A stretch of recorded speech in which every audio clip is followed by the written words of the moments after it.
আমার পরিবারে কি হয়, বাবা রিটায়ার করলো, বড় ভাই রোজগার শুরু করলো, বড় ভাই বিয়ে শাদী করলো, বড় ভাই সংসারের হাল ধরলো, ধরে না? এটাই তো বাস্তবতা আমাদের দেশে। বাকি ভাইরা কিন্তু তখন ভাইয়ের থেকে উল্টা আরো কি টিফিন মানি নেয়।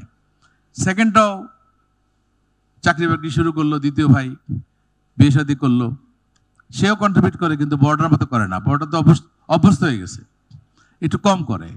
তারপরে ছোটটাও চাকরি বাকরি শুরু করলো, সে মোটেও করে না, সে সবার ছোট আদরের ভাই, সে কন্ট্রিবিউট করে না। সংসারে কিন্তু অশান্তি লেগে যায়। বড় বউ তখন বলে ছোট বউ সব টাকা জমাচ্ছে, মেঝোটাও জমাচ্ছে, আর তুমি আমারে বান্দির মতো সংসারে খাটাইতেছো, আর আমার আমার আমার বাচ্চাদের কোনো ভবিষ্যৎ নাই, সব টাকা সংসার খরচ করে, আমি আর এই সংসারে থাকবো না। আমার যে বড় সংসার দেশ, এই দেশের কমপ্লেন্ট ট্যাক্স পেয়াররাও কিন্তু একই কথা বলা শুরু করছে। তারা বলছে আপনি আমাকে ট্যাক্স দেওয়ার জন্য বারবার চাপ দিচ্ছেন, আর আমার আশেপাশে আমার বন্ধু বান্ধব যারা আমার থেকে বেশি রোজগার করে তারা কেউ ট্যাক্স দেয় না। এই অবিচার, এই অনাচারের দেশে তো আমি আর থাকবো না। তারা এখন ফরেন ইনভেস্টরের জন্য আপনার কাছে লাইসেন্স চায়। তারা কিন্তু বিভিন্ন দেশে ইনভেস্টমেন্ট শুরু করছে, তারাও কিন্তু এই সংসারে থাকবে না এবং তারাও পালাবে। এই কারণেই বলছি, আমাদেরকে সত্যিকার অর্থেই সব কিছুতে বৈষম্য দূর করতে হবে এবং ন্যায্যতা ও সমতা আনতে হবে। ন্যায্যতা ও সমতা কি? যার রোজগার বেশি, বেশি ট্যাক্স, সে ট্যাক্স বেশি দিবে।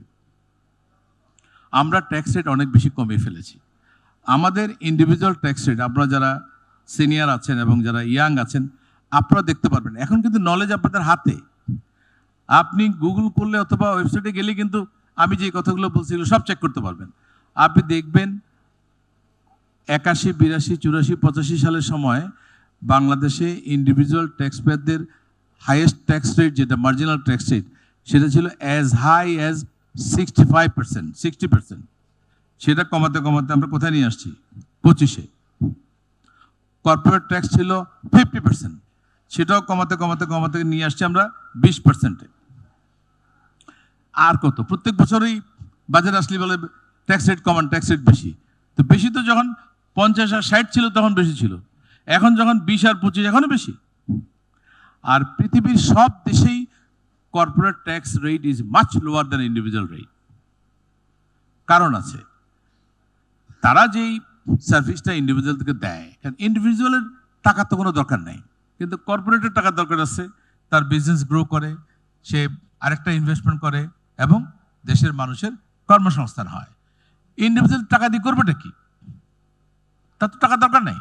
তার বাচ্চার এডুকেশন ফ্রি, তার নিজের চিকিৎসা ফ্রি, তার ইনকাম না থাকলে সরকার তাকে সাপোর্ট দিবে। এখন আমরা তো সেই লেভেলে যাইতে পারি নাই, কিন্তু আমাদেরকেও সেই লেভেলে যেতে হবে।